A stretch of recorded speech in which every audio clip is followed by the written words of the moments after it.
Hi guys! So ayun na nga at ako ay napakanta nga dun sa isang frozen theme cake na ginawa ko kanina. Alam niyo ba kung bakit? Dahil ang mga cakes na ito ay magkasunod kong ginawa.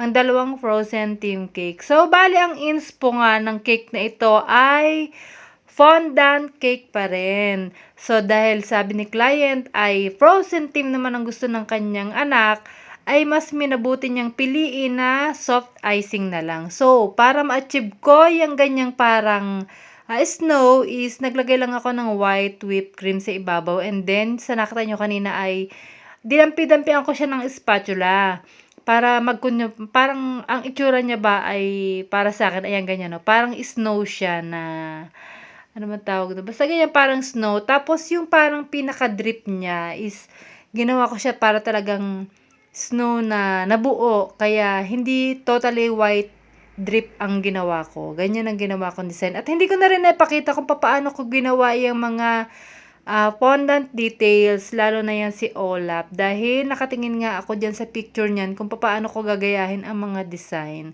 Pag ako ay nakabili na ng cellphone na isa pa, ay mapapakita ko lahat ng detalye ang ginagawa ko. And that's all for today's video. Thank you for watching, babush! Thank you!